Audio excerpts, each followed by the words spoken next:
there, everybody. Cindy Daychuck here with Queen Bee Creations. We are going to be making bottle brush trees today. Now, I'm going to show you two different methods, but I'm going to show you a host of different options. All right. So the first, this is super easy. We are going to make bottle brush trees out of little, brush cleaners. So literally, we're going to make the bottle brush trees out of a bottle brush. So for this, and this one, noisy, sorry. Okay, so we're actually going to make two. We're going to make a big one and a little one. And the first thing that we're doing is we're just taking a pair of pliers and we are just going to twist this back and forth until it breaks. So easy. This one, you don't get a lot of length out of this guy, but we're just going to break it off two. Okay? That's it. Glue gun, plugging it in. All right, so what we're going to do is we're just gonna, this one is already kind of shaped in a nice tree shape. You might want to just cut off some of the top little pieces, but it's already good to go. This guy needs a little help. So all that we're gonna do is we're gonna take a pair of scissors and start rotating it all the way around and just cutting it into the tree shape that we want. Once this is cut down into the shape that you want, you are just going to want to attach it into a base. For the big one, all that I have are these little birch bark rounds that I bought in a bag from the dollar store. And I am simply going to take, see if my glue gun's hot enough yet. A little bit of my hot glue, and I'm going to stick it down into place. Now for my little guy, what I do have is I cut this same size hole into the base of this little wooden die. So it's dice that came in with a set of tumbling blocks from the dollar store. So no magic. I mean, if you got a smaller little, wood base, use that. Or I just wanted to use something a little bit different. Now, the nice thing about these guys, I just want to make sure he's set in a way that he will stand.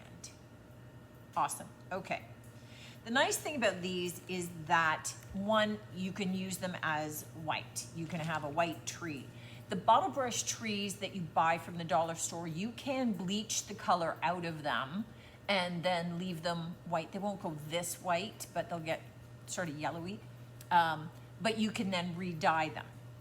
Or you can dye these. Now, this little one, I dipped into just a dye made from Bohemian Blue from DIY Paint mixed with water, and I just kept dunking it, putting it off to the side to drain. So you can use a fabric dye, you can use whatever kind of dye that you want for that. You can spray paint them. So this blue one, this light blue one, I just used a chalk paint spray paint that I got from Home Depot. I just taped off the base and spray painted it whatever color you want. So you want them silver, you want them gold, you want them hot pink. If you've got the paint, you can either create your own dye from the paint or you can use a spray paint, whichever one you've got. So you can create a whole host of trees, but you're limited to sizing depending upon the brush that you get. Now, the other way to be able to make these is you are starting with any kind of material that you want to try. So any kind of fiber or kind of grassy substance.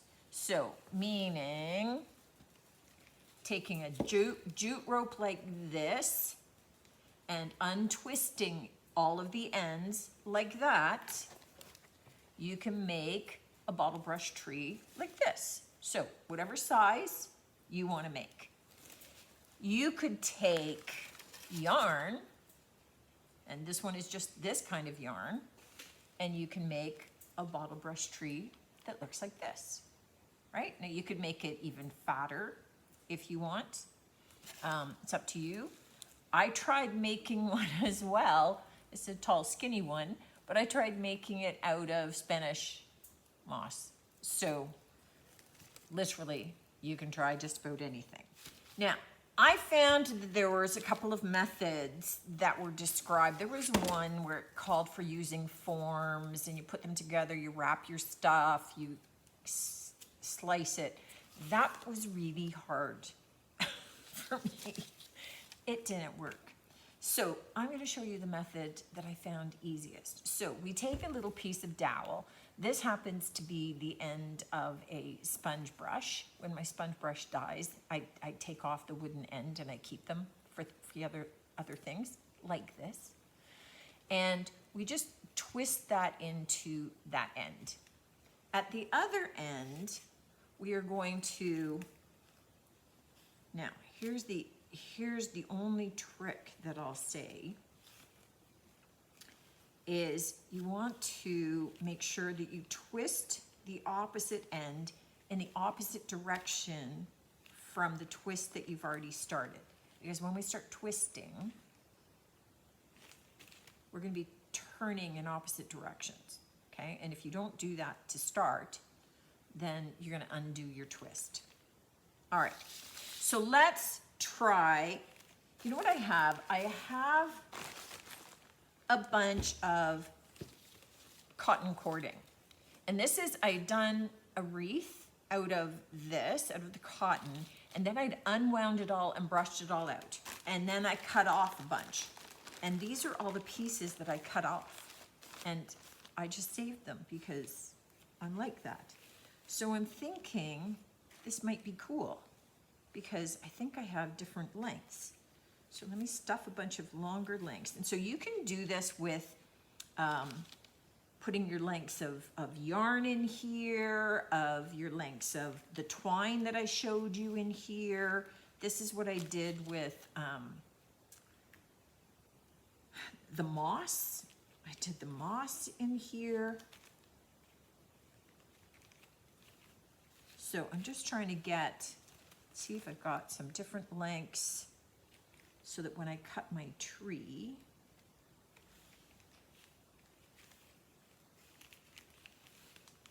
that'll all.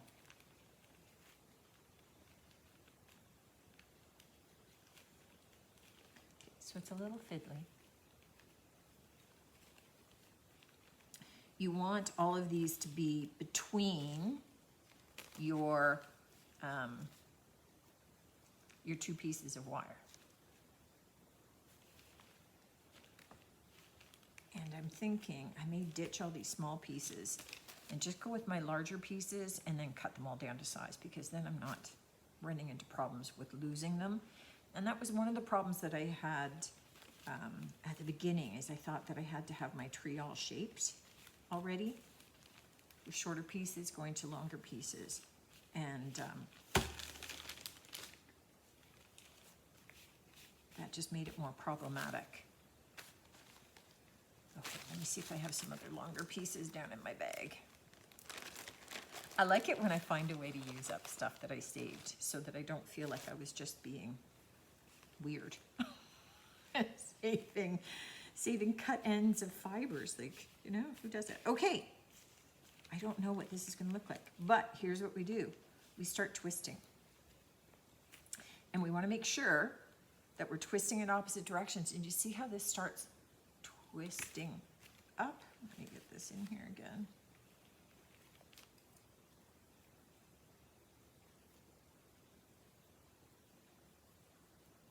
And we just keep going.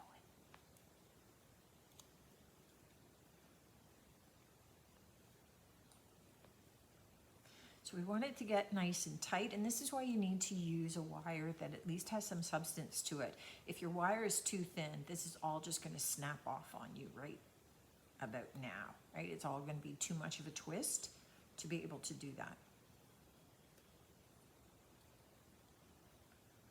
Okay, so that really is my tree. And I've got some pieces that, you know, you just kind of start teasing them out. And you can see where it's going to need that. Some of these pieces ended up flipping so it wasn't quite as wide on one side as the other. But what we do is decide which is our top. I think this is going to be my top.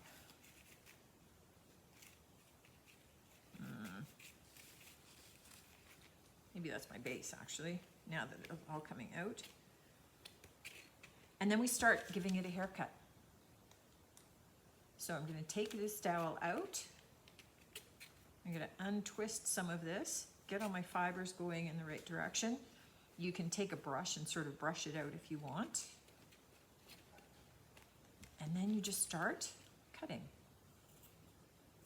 So start shaping your tree.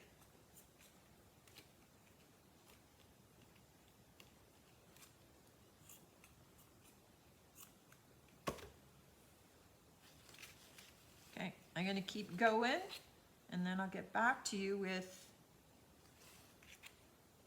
it once it's all kind of shaped. Let's, for fun, try some raffia in here.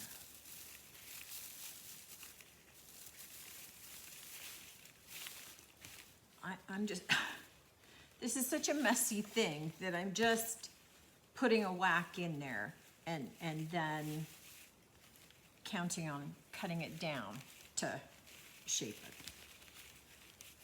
So let's just see how it goes.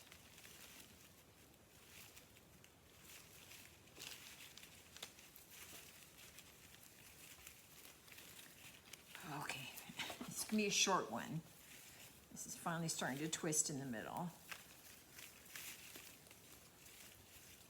And that's what you want to watch for, is not how much you're twisting on the arms of it, but how much it starts to twist through the body, because that's what's going to hold it all intact.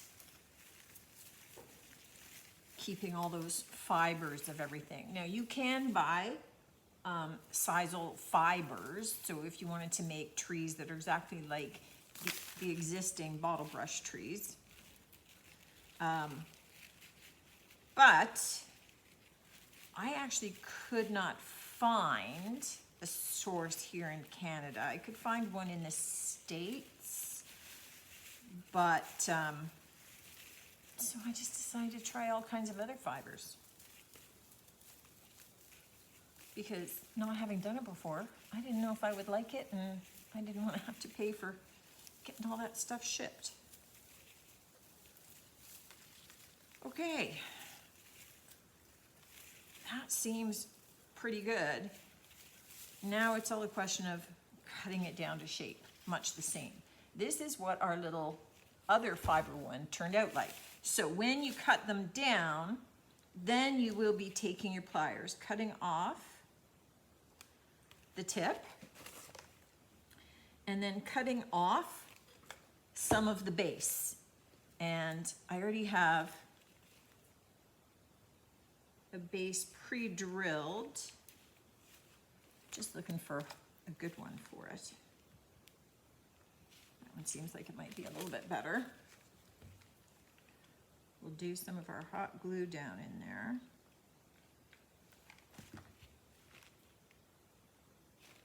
And then stick our tree down in. And again, I want it on a flat surface so that I can kind of hold it straight, so that it's not all tippy.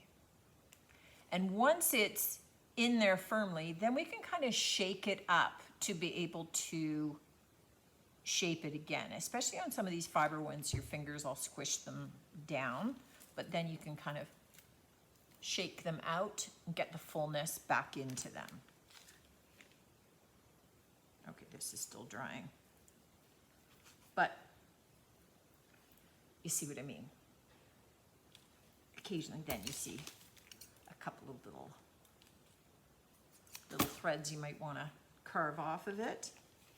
But there you go. So it's nothing more difficult than that. I think it's a lot of fun experimenting with a lot of the different fibers, seeing all the different trees that you can create, the different looks that you get with different items. Here's one tiny little raffia one. So, you know, whether you choose to go with the bottle cleaner and making it into some bottle brush trees and spray painting them, or you decide to go with some natural fibers, with some of the yarns. I mean, you can go into any color that you want, really up to you.